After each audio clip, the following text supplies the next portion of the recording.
नमस्कार और स्वागत है आप सभी का टेलीसेंस में। हमें उम्मीद है कि हमारी accounting and Tally Prime step by step 45 days की इस सीरीज़ का पिछला वीडियो आपको अच्छे से समझ में आया होगा। जिन दर्शकों ने पिछला वीडियो नहीं देखा है उनसे अनुरोध है कि पहले उसे ज़रूर देखें। लिंक आपको डिस्क्रिप्शन में मिल जाएगा।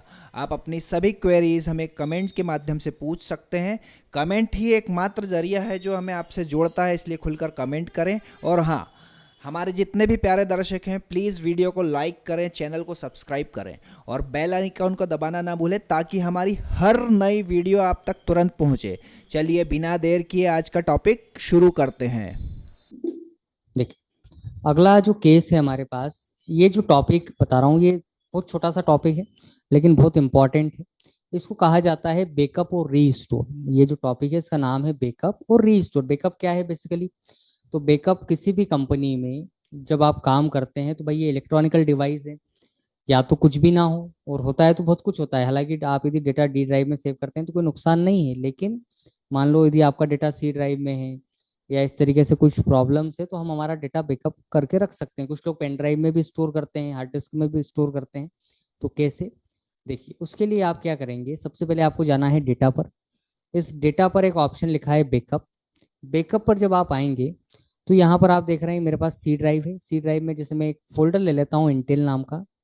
इंटेल पर हमारे पास ये कंपनी की लिस्ट आ गई। अब तो जो भी आप कंपनी को यहाँ से लेना चाहते हैं, जैसे मैं 27 तारीख वाली लेना चाहता हूँ तो 27 तारीख मैंने लिखा और यहाँ से मैं कर दूंगा एंड ऑफ लिस्ट। तो आप देखेंगे कि मेरा एक प्रोसेस हुआ और ये बैकअप हो गया। अब मैं इस टर्म को सेटिस्फाई करता हूँ। जैसे मैं यहाँ से सेलेक्ट करता हूँ, सबसे पहले तो मैंने यहाँ से फाइल ओपन करी 27 तारीख वाली और इस कंपनी को मैं परमानेंटली क्या कर देता हूँ, डिलीट कर देता हूँ। देखिए, यहाँ से अल्टर पर गए हम। अल्टर पर आने के बाद आप यहाँ से अल्टर डी करेंगे, डिलीट और डिलीट। तो यहाँ से आपकी कंपनी डिलीट हो गई।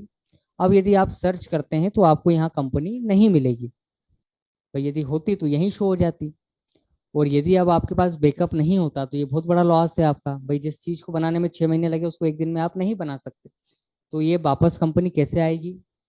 तो अब आपको वापस जाना पड़ेगा डेटा पर। अब आप आएंगे रीस्टोर पर।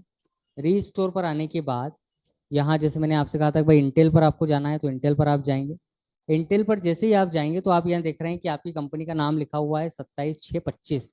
आप इस पर जाएं। यहाँ से एंड ऑफ लिस्ट आपने लिखा तो ये वापस आ गई, रीस्टोर किया आपने। अब आप यदि यहाँ देखते हैं सेलेक्ट पर जाकर तो आप देखेंगे कि आपकी कंपनी दोबारा आपके सामने है। तो ये एक बहुत छोटा सा प्रोसीजर है लेकिन बहुत इंपॉर्टेंट है, जिसको हम कहते हैं बैकअप और रीस्टोर। सबसे पहले आपको किसी भी कंपनी का बैकअप लेना है, देन उसके बाद उसको क्या करना है, डिलीट बार बार नहीं करना, केवल एक बार। वो तो मैंने इसलिए करके बताया कि आपको वो टर्म समझ आए कि भाई डिलीट होती है तो कैसे वापस आती है। तो ये हमारा अगला टॉपिक है जिसको हम कहते हैं बैकअप और रीस्टोर। इसको लेकर किसी तरीके का कोई डाउट हो तो आप पूछ सकते हैं।